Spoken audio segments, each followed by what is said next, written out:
cultural issue. And when I say I'm not political, I don't understand politics particularly well. Yeah, Right, I've but you watched the understand after-school humans. special of You how understand humans. I actually did get invited to speak to a Kamala Harris. They hit me up in the, me and my staff was there and said, was he serious about that? You can contact us. We'll come. We'll get there at our own expense. All you got to do is tell us when, tell us where. They said, okay, we'll be in touch. Ghosted us. Never heard another word. I probably made 100 requests to interview Biden and Harris, and neither one of them would talk to me. And you know, the thing is, I would never disrespect the office of the President of the United States. Are we doing okay in America right now? You know, most young people in particular have less than one good friend. All they have are clicks and likes. You know what? I am proud of America. And I get tired of people apologizing for this country. There is no question that 2026 can be a real uptick year for this country.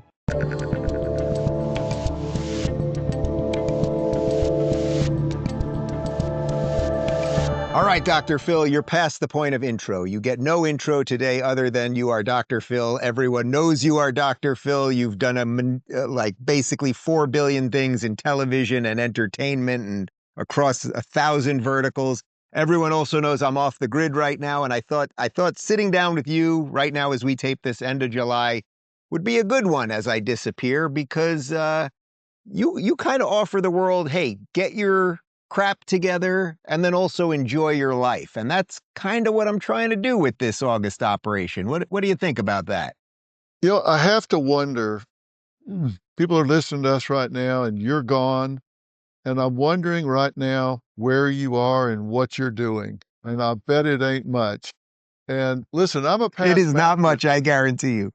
You give me a couple of days off, I get as worthless as a lizard on a rock. So I can just imagine what you're doing right now while this is playing and you're here and you're present, but you're really not, because the miracles of electronics. You're there, we're here, but don't tell us where you're going, because somebody will find you. No, listen, they find me one way or another. I am not going to tell anyone. But what do you think about this crazy August thing that I'm doing? Because you have spent a career really telling people, in essence, to kind of get their stuff together, to figure out how they can triangulate towards something that'll be good for them and their families and all of that.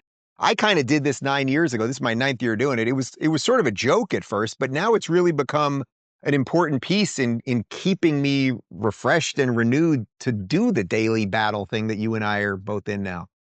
Well, you know, I think it's a great thing. Is it too long? Is it long enough for you? When you come back, are you ready to come back? Do you get bored before you come back? Is it the right length of time? You know, every year it changes a little bit. Last year was the first year that I was like, I could probably do this another week or so. You know, like I Really? really felt it. Yeah, and the irony is I love what I do. It's not about escaping this. I wake up with passion every day, working with great people, doing something I love, just like you do. But there's something about escaping the algorithms, escaping the hamster wheel of the news, and that for my mind, it's one of the reasons I think I've been, if I can dare say so myself, I've remained sane in a lot of this political madness where we watch people go off the deep end. So it's a month. I know it sounds crazy to people, but it's worthwhile. Well, I find this fascinating. Do you get revelations when you do this? When you Yes. come back, do you have a new perspective, a new point of view? Yes, absolutely. So I'll tell you a couple, somehow you're interviewing me somehow. That's all right. I'll tell you a couple cool things about it. A few things happen. So one thing that has happened every year is out of nowhere, about 2 weeks in, I'll suddenly start out of nowhere. I will remember somebody that I have not thought of in 30 years. Like out of nowhere, I'll be sitting there and then I'll remember the kid Rich who I sat next to in 3rd grade and wonder where he is. Like his name will pop into my head, or I'll remember what his house looked like or when we were playing Nintendo.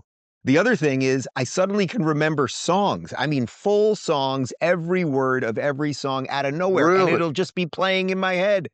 And then a whole bunch of other things just related to, I run pretty cool. You know me, like I run pretty cool, but just my daily interactions. If I still go out. So if I go to the store, I'll be a little more patient with the cashier, just a little more present. It's about that more than anything else. Just being as present as possible without the BS.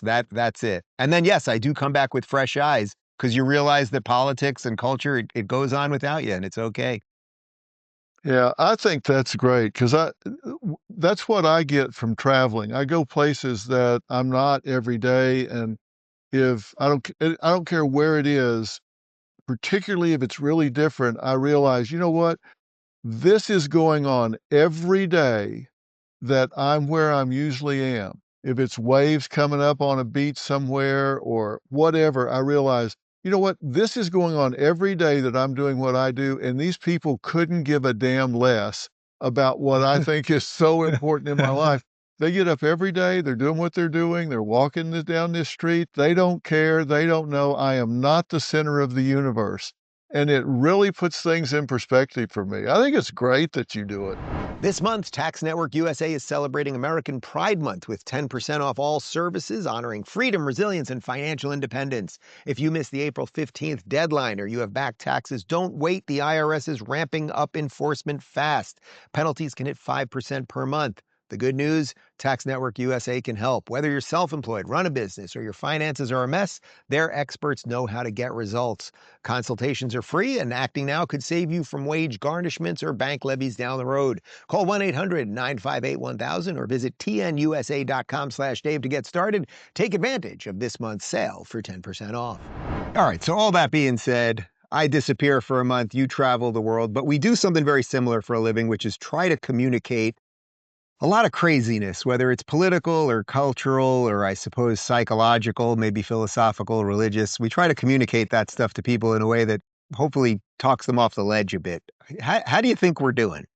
Are we doing okay in America right now?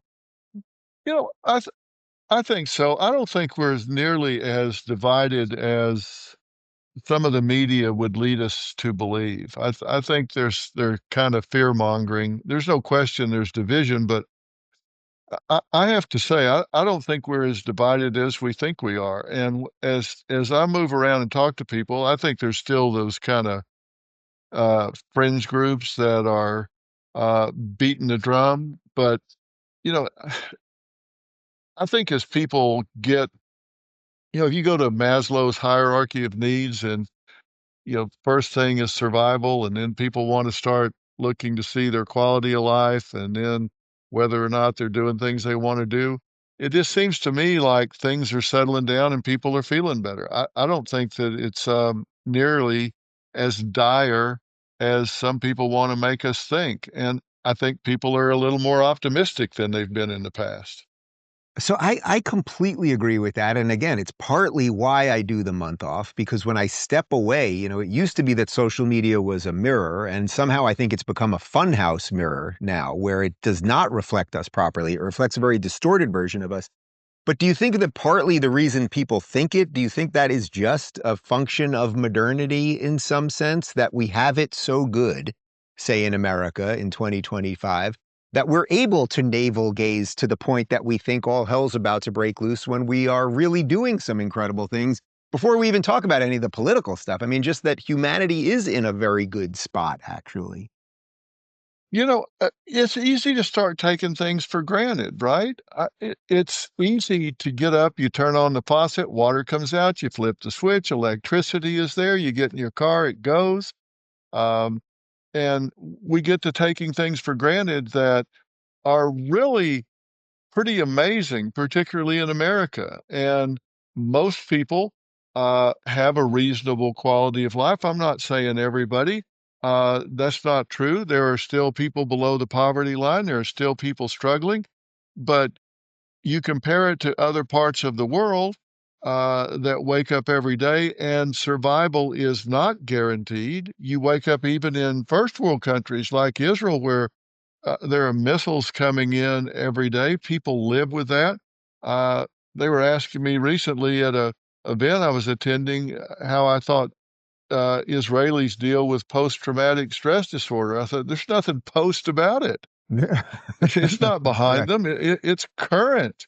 stress disorder that they live with every day.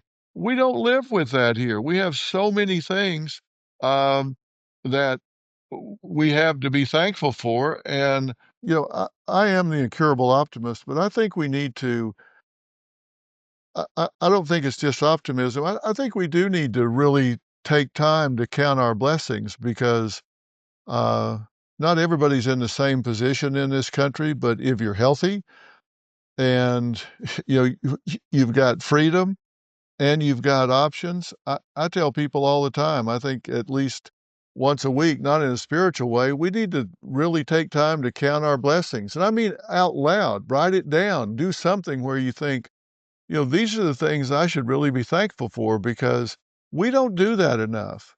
We focus on our problems because, pain gets your attention. If something's hurting and hurting in your life, hurting mentally, emotionally, physically, you pay attention to that, but we don't pay attention to the things that are working, the things that are comfortable. If you've got a tailwind, you got the wind at your back, you just kind of enjoy it, but you don't take time to give it your attention and say, hey, this is a good thing. And I think we need to do that more. So speaking of good things, you had an incredible run on television for over 2 decades. Then a couple years ago, you decided to jump in on the online thing. That's when we first connected. And I told you the first time that we spoke that you actually helped me out a lot when I was watching you on Oprah back in, gosh, it must be 2002 or something like that. Maybe even before then, if I'm not mistaken. And Yeah. what do you make of the transition? How is the transition from kind of corporate controlled media to freedom, running your own operation, doing whatever you want, getting out on the road, as you just said? How has that changed? How's that been for you? It's really been good. And I have nothing but positive things to say about the time I spent at CBS. Good people treated me well, and I had a great time there. And it was a difficult decision to make. I came to a point where I either had to renew for 3 more years or go do something different. And I just really wanted to go do something different. And it was the right decision for me. I'm glad that I did. I like having the freedom to do the things I want to do, talk about everything I want to talk about, uh, get to different platforms because, Dave, you know this as well as anybody because of the way you deliver your message. People are getting their information in such a different way now than they were. I've got grandkids that are 13 and 15. They don't even have televisions in their room. They don't even Yep. watch television. They get their information in smaller bites, um, and our attention span in America, I saw a research study the other day, is 8 seconds. It's 8 seconds, and if you don't get somebody's attention really strong in 8 seconds, you're gonna lose them, and then their ability to stay with something, if you Yeah. do get their attention, the length of time's about 8 minutes, and then you better change subjects and get on to something fresh that'll hang on to 'em, a little bit longer. So Oh it's just man. the time of somebody sitting passively and watching something for an hour that you're gonna choose and feed to them without them having any inputs really gone. Did you know that about 1/3 of Americans have below average credit scores, or that drivers with poor credit can end up paying more than double for full coverage auto insurance? Your credit impacts more than you might think, and that's exactly why I started using Kickoff. Kickoff makes building credit simple, affordable, and effective. In fact, users who started with credit scores under 600 saw an average increase of 84 points in their first year just by making on-time payments. Signing up took just a couple minutes, and I saw real progress in just a few months. One of my favorite features, rent reporting. It's a genius way to build your score with something you're doing anyway. Plans start at just $5 a month, and over 1 million people trust Kickoff to help improve their credit. And right now, you can get started for just $1 on your first month. That's 80% off when you visit getkickoff.com/Rubin. That's kickoff without the C, KIKOFF.com/Rubin. What do you make of, so you got grandchildren 13, 15, they don't even watch TV, obviously. I mean, there's a whole generation now that just seems ridiculous to them. but that at least what we had with television was on Sunday nights, people were you'd watch The Sopranos or you'd watch The Simpsons or you'd watch 60 Minutes, and then you'd come into the office Monday. We had some sort of social cohesion, literally, that was wrapped around scheduling in some sense, where now everyone Right. watches everything on demand. So even the little things that might bring us together, oh, you watched Game of Thrones last night or whatever. Man, I can't even think of a show that's been on in the last 5 years. That tells you everything. Um, Even that has been kind of ripped away from us because of the on-demand lifestyle. It really has, and if you have commonality with somebody, which is really rare, most young people, in particular, have less than one good friend on Hmm. average, less than one good friend. And that means a whole lot of them have none. All they have are clicks and likes, but they're actual relationships where they get up and go somewhere and share an experience with somebody, or they have somebody they can call if they need to move their couch downstairs, or they need a ride to the airport or something. That's just simply not part of people's existence anymore. And it's sad that we don't have that kind of connectivity because the number one need in all people is acceptance or belongingness. And when we don't have that personal connection, that's a big void in people's lives. And the number one group that's lonely in this country are young people. And number two are old people, Hmm. the elderly.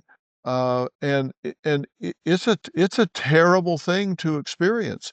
Um, if you have a chronic disease, the mortality rate for elderly people with a chronic disease is 40% higher if they're lonely.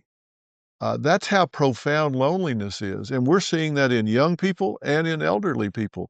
It's terrible that we don't have connectivity. We need these common bonds. We need things that pull people together.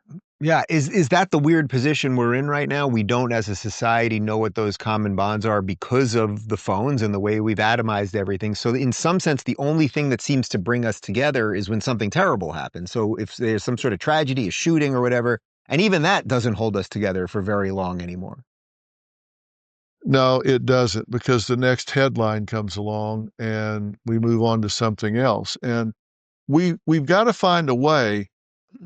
And I you said it so well when you said tragedy brings us together. One of the series of shows that I did last year was around Hurricane Helene that came through Hmm. western North Carolina. They don't get hurricanes in North Carolina, but nothing like this. And uh, I, I went there and I had some Black Hawk helicopters, and we were able to go into some of these mountain communities that were completely cut off. You couldn't get there by road or rail, and they were completely cut off. And we went in and took in, Starlinks so people could have connectivity, and took them food and water and this sort of thing. And I have to tell you, I saw America at its best, because this was a time when people, they didn't care if their neighbor or their friends or who was coming in to help were Democratic, Republican.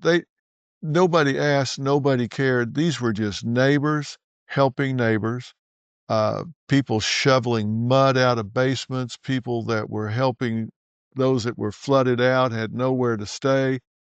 They were just, I tell you, it was America at its best. People that may have been living 3 or 4 doors down from each other and never met were all of a sudden sleeping on the floor next to each other, sharing food, sharing water, helping each other, and it was tragedy that brought them together. You hate that it took that, but it was so great to see these people really coming together and helping one another. We need more of that. I just hate that it's tragedy that brings it out. So I got one. Let me float this to you, see what you think. We are rolling into our 250th anniversary in America, and I do have a feeling that with some of the good things that Donald Trump has done, and then rolling into 250, that 2026 is going to be a very positive year. Yes, there will always be the tragedies. There's always going to be the bad things, but I think there's going to be a real shift. I think people really want it. And maybe the 250 gives us an excuse to be proud of the country again and maybe get to knowing our neighbors again and putting aside some of that. Am I being Pollyannish, or are you gonna come with me on this crazy ride? What do you think? No, I don't think you're being Pollyannish. I do think we need we need rally points.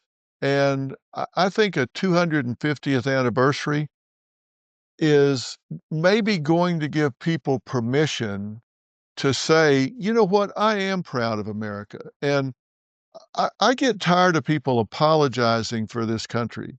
And maybe this will give people permission to say, hey, this is a watershed event. This country's 250 years old, and we seem to be doing pretty well.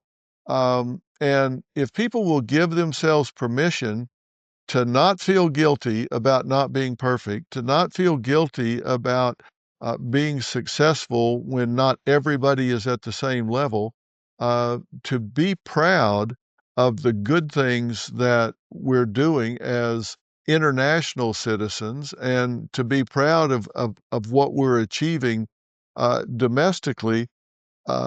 There is no question that 2026 can be a real uptick year for this country.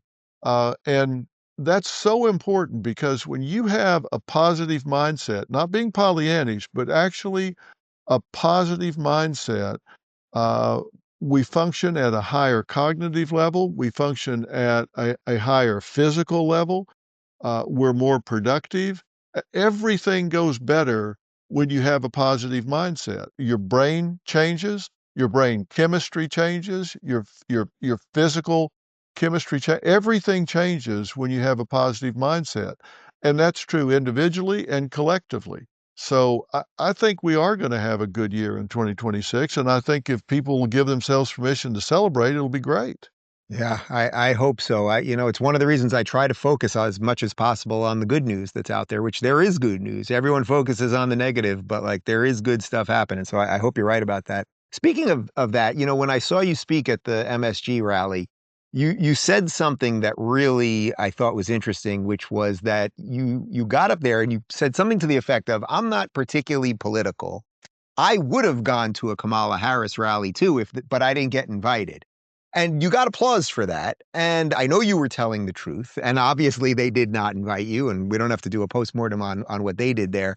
But what do you make of the fact that because you talk to both sides, because you're helping people, all the other things, that you're going to these places where they need other help and things of that nature, that pushes the lens to be a little bit more on the right side of things politically, even though I actually don't know all of your politics and I don't know that you share them fully, but that just by the nature of talking to people, it's been pushed in that direction.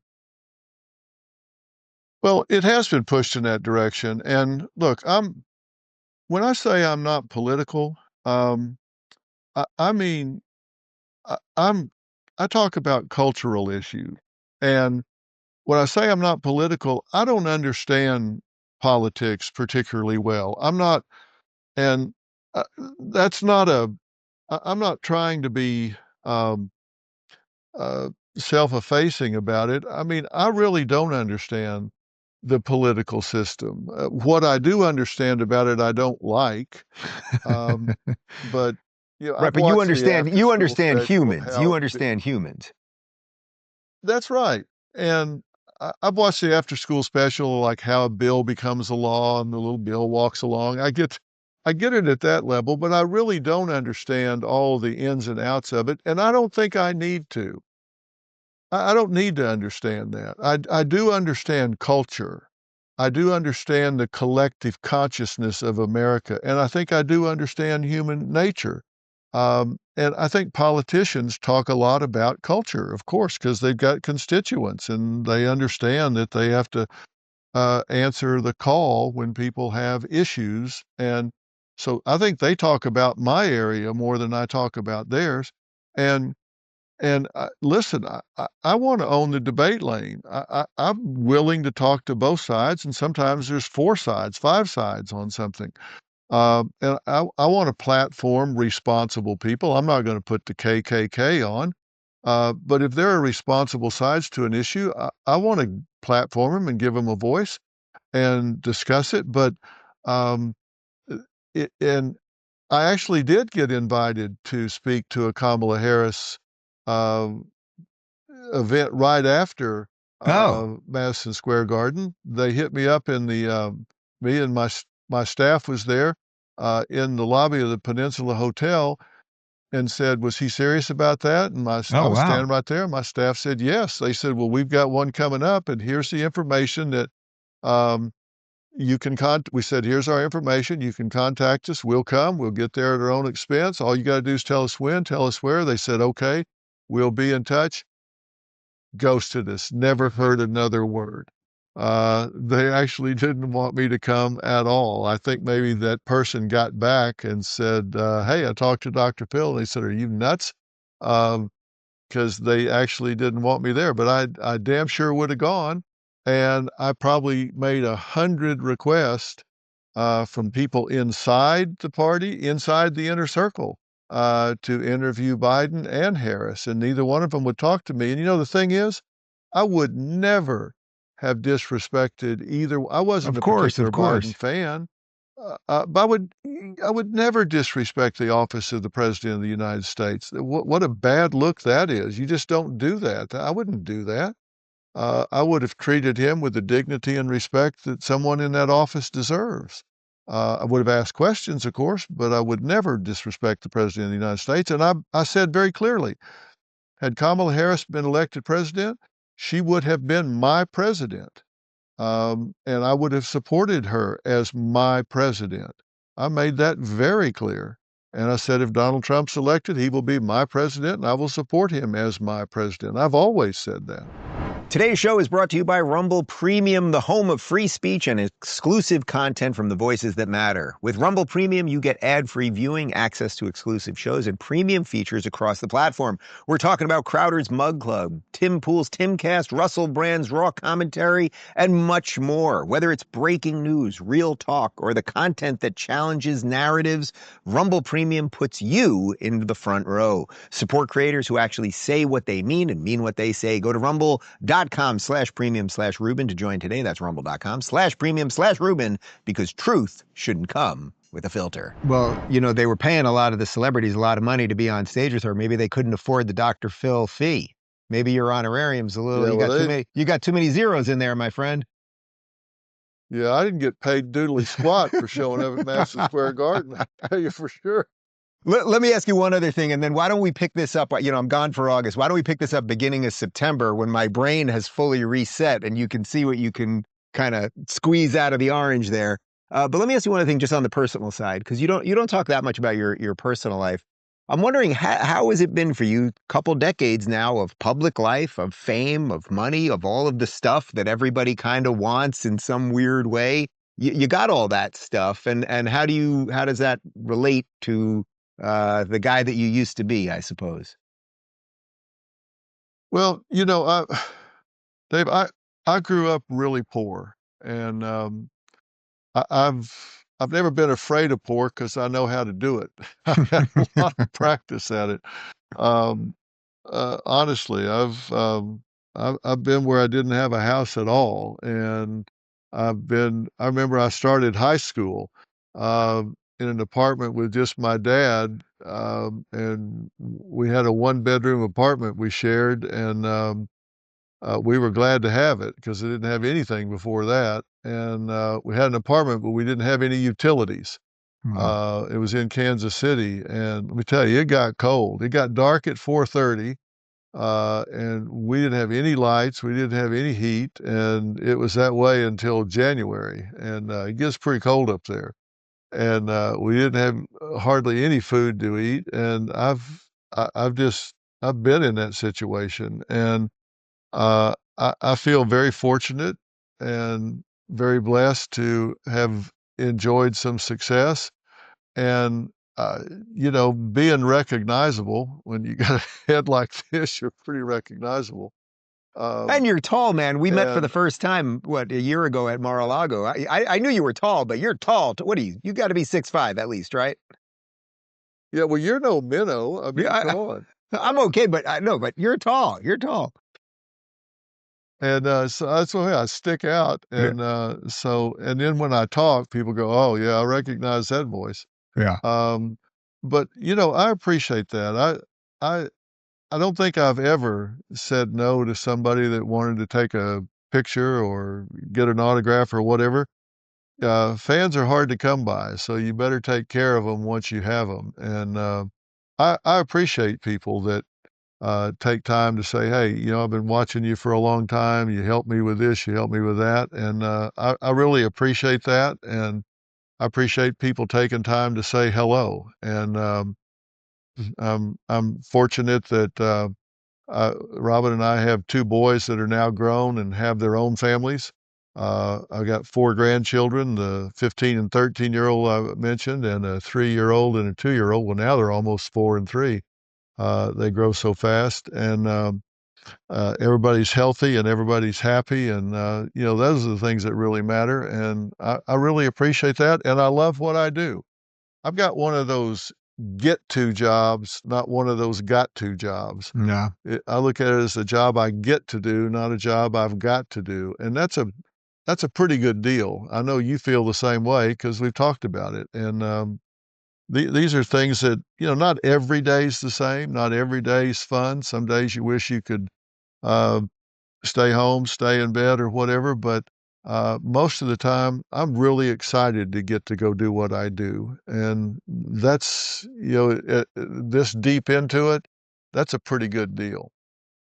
On that note, I'm disappearing for a month. That means there's about 5% extra that you got to keep America sane while I'm gone. And we'll pick this up in the fall. All right, now when I see you in September, it was a song, "When I See You in Yeah, September." yeah, yeah. Um, See you in September. I expect some real clarity out of you. Okay. I expect you to really bring us something back that we can use, some real clarity. All right, that's the challenge. I will bring back some deep insight into the nature of humanity when I return with Dr. Phil. It was good to see you, my friend. And I'm gonna use it. I'm gonna use it, so I'm looking forward to it. Have a great August. I'll talk to you in September. Thanks, Doc. For more insightful conversations on how to live the good life, go to our lifestyle playlist. And if you want to watch full interviews on a wide variety of topics, watch our full episode playlist, all right over here. And to get notified of all future videos, be sure to subscribe and click the notification bell.